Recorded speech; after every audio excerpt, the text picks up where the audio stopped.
Pagbantay sa kasing-kasing.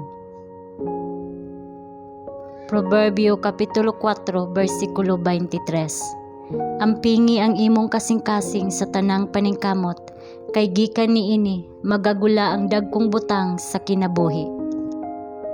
Ang makugihon nga pag-amping sa kasing-kasing hinungdanon sa usa ka himsog nga pagtubo sa grasya.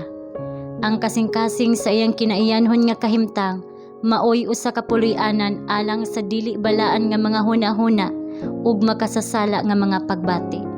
Sa diha nga madala ngadto sa pagpasakop kang Kristo, kini kinahanglan nga limpyuhan sa espiritu gikan sa tanang kahugawan.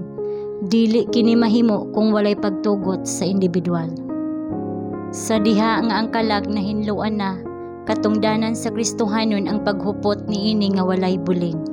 Daghan ang daw naghunahuna nga ang relihiyon ni Kristo wala magtawag alang sa pagbiya sa inadaw-adlaw nga mga sala.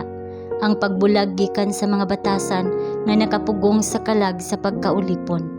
Ilang gisalikway ang pipila ka mga butang nga gikondinar sa konsensya. Apan napakya sila sa pagrepresentar kang Kristo sa adlaw-adlaw nga kinabuhi. Wala nila dad-a ang pagkasama kang Kristo sa panimalay. Wala sila magpakita og mahuna-hunaon nga pagtagad sa ilang pagpili sa mga pulong. Sa kasagaran, ang mabalak-on walay pailob nga mga pulong ginalitok. Mga pulong nga makapapukaw sa labing dautan nga mga pagbati sa kasing-kasing sa tawo. Ang maong mga tawo nagkinahanglan sa nagapabilin nga presensya ni Kristo sa kalag.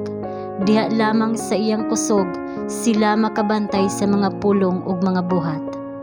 Daghan ang daw naglagot sa mga gutlo nga gigugol sa pagpamalandong ug sa pagsusi sa mga kasulatan ug sa pag-ampo nga daw nawala ang panahon nga gigahin.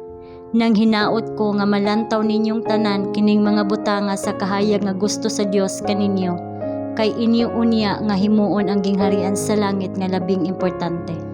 Ang pagpabilin sa imong kasing-kasing sa langit, maghatag og kusog sa tanan nimong mga grasya ug magbutang sa kinabuhi sa tanan nimong mga katungdanan.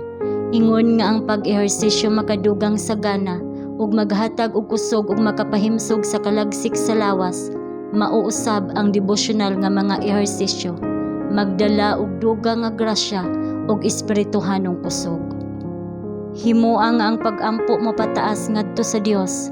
Buhati ako og usa ka putli nga kasing-kasing, kay ang usa ka putli limpyo nga kalag adunay Kristo nga nagpuyo niini. Ug gikan sa kadagaya sa kasing-kasing mao ang mga isyu sa kinabuhi. Ang kabubot-on sa tawo dapat itugyan ngadto kang Kristo. Inay sa pagpasa, pagsira sa kasing-kasing diha sa kahakog, adunay panginahanglan sa pag-abli sa kasing-kasing ngadto sa matamis nga mga impluwensya sa Espiritu sa Dios. Ang praktikal nga relihiyon nagaginhawa sa iyang kahumot bisan asa. Kini usa ka kahumot sa kinabuhi ngadto sa kinabuhi.